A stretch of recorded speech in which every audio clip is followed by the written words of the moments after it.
حضرت مہدی جب قسطنطنیہ استنبول کو فتح کر لیں گے کہ دجال کے خروج کی افواہ سنیں گے، لیکن بعد میں یہ افواہ غلط ثابت ہوگی۔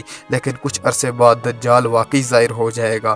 وہ خدائی کا دعویٰ کر کے زمین کے اکثر مقامات پر بادل کی طرح گشت کرے گا۔ وہ ہر جگہ لوگوں کو اپنے باطل عقائد کی دعوت دے گا۔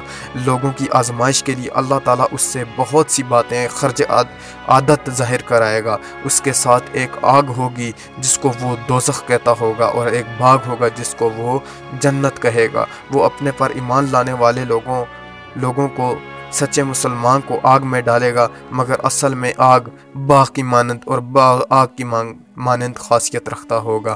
وہ بادلوں کو بارش کا حکم دے گا تو بارش ہونے لگ جائے گی۔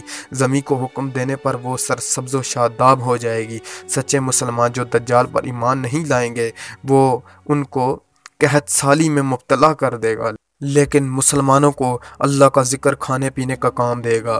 اس پر ایمان لانے والے خوشحال ہو جائیں گے۔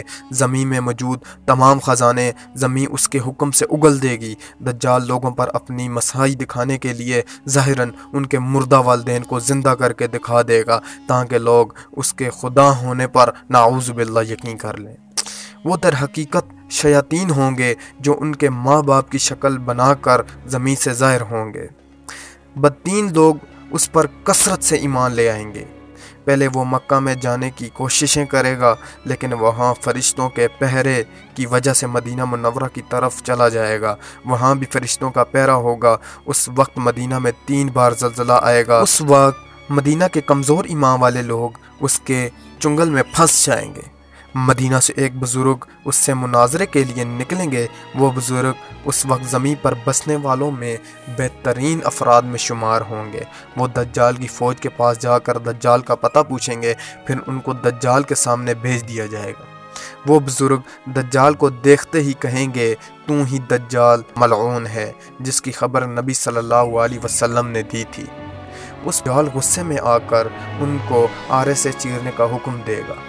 اس کے حکم پر لوگ ان کو چیر کر 2 ٹکڑے کر دیں گے۔ اب دجال گمراہ لوگوں کے اس کے خدا ہونے نعوذ باللہ یقین کو پختہ کرنے کے لیے ان بزرگ کو دوبارہ زندہ کر دکھائے گا۔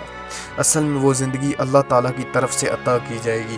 وہ بزرگ پھر زندہ ہو کر کہیں گے، اب تو مجھ کو پورا یقین ہو گیا کہ تو ہی مردود دجال ہے جس کی خبر نبی صلی اللہ علیہ وسلم نے دی تھی۔ اس پر غصے میں آ کر دجال ان کو ذبح کرنے کا حکم دے گا، لیکن ان بزرگ کو کوئی نقصان نہیں پہنچے گا۔ وہ بزرگ کہیں گے یہ اب کسی کو نقصان نہیں پہنچا سکے گا۔ دجال شرمندہ ہو کر ان کو اپنی دوزخ میں ڈال دے گا جو در حقیقت اہل ایمان کے لیے جنت ہوگی۔ اس کے بعد دجال کسی مردہ کو زندہ نہیں کر سکے گا۔ وہاں سے وہ شام کی طرف چلا جائے گا۔ چند ہزار افراد کے علاوہ انسانوں کی اکثریت دجال پر ایمان لے آئے گی۔ حضرت مہدی دجال سے جنگ تیاریاں مکمل کر چکے ہوں گے۔ حضرت عیسیٰ علیہ السلام کا نزول جامع مسجد دمشق میں ہوگا۔ اس وقت فجر یا عصر کی نماز کی اذان دی جا چکی ہوگی کہ حضرت عیسیٰ علیہ السلام زرد رنگ کی 2 چادریں لپٹے ہوئے 2 فرشتوں کے کندھوں پر سہارا دیے ہوئے جامع مسجد دمشق کے شرعی سفید مینار پر نزول فرمائیں گے۔ سیڑھی لگا کر آپ کو اتارا جائے گا۔ حضرت عیسیٰ علیہ السلام کے سر سے پانی ٹپکتا ہوا نظر آئے گا جیسے ابھی غسل کر کے آ رہے ہوں۔ اگرچہ آپ علیہ السلام کے بال گیلے نہیں ہوں گے، اور جب سر اونچا کریں گے تو موتی کے دانوں کی طرح قطرے گریں گے۔ حضرت مہدی حضرت عیسیٰ علیہ السلام کو امامت کی دعوت دیں گے، مگر حضرت عیسیٰ علیہ السلام کے کہنے پر حضرت مہدی امامت کروائیں گے۔ دوسرے دن دجال کے لشکر سے جنگ شروع ہو جائے گی۔ دجال حضرت عیسیٰ علیہ السلام سے مقابلہ کرنے سے کترائے گا اور بھاگ جائے گا۔ مقام لد اسرائیل میں حضرت عیسیٰ علیہ السلام کے ہاتھوں مارا جائے گا۔ حضرت عیسیٰ علیہ السلام کے ہاتھوں دجال کے مارے جانے کے بعد دجال کی فوج جو یہودیوں پر مشتمل ہوگی ان کو کوئی چیز پناہ نہیں دے گی سوائے درخت غرگت کے جو ان کو پناہ دے گا۔ یہ درخت یہودیوں کے ہاں بڑا متبرک مانا جاتا ہے۔ وہ اسرائیل میں آج کل اس کی بہت تیزی سے کاشت جاری ہے۔ باقی درخت اور پتھر وغیرہ اپنی آوٹ میں یہودی کے چھپنے پر پکار کر مسلمان کو ان کی خبریں دیں گے اور قتل کرنے کا کہیں گے۔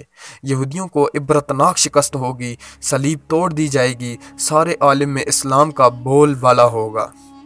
دجال کے خاتمے کے بعد حضرت مہدی اور حضرت عیسیٰ علیہ السلام ان شہروں میں جا کر لوگوں کو تسلی دیں گے جن کو دجال نے نقصان پہنچایا تھا۔ ان لوگوں کو اللہ تعالیٰ کی طرف سے اجر عظیم کی خوشخبری دیں گے اور ان کی مدد کی جائے گی۔ اس کے چند سالوں تک حضرت مہدی زندہ رہیں گے۔ آپ کی وفات کے بعد حضرت عیسیٰ علیہ السلام امام عادل اور حاکم و مصنف کی حیثیت سے دنیا میں رہیں گے۔ حضرت عیسیٰ علیہ السلام کے دور میں یاجوج ماجوج کا نزول ہوگا۔ اور میرے دوستو، یہودی دجال کے آنے کا پورا انتظام کر چکے ہیں۔ فری میسن اور ایلومینیٹی جیسی اور بھی تنظیمیں دجال کے لیے دن رات کام کر رہی ہیں، اور ان کی یہ سوچ ہے کہ ڈیجیٹل ٹیکنالوجی اور بینک اکاؤنٹ سے مسلمان کے اثاثہ قبضے میں کر کے مسلمان کے ایمان کو کمزور کرنا ہے، اور یہودی ہمیں اندر سے کھوکھلا کر رہے ہیں اور ہمیں مکروس کر رہے ہیں۔ IMF ادارہ بھی انہی کا ہے، ہر مسلمان ممالک آج ان کا مکروز ہے۔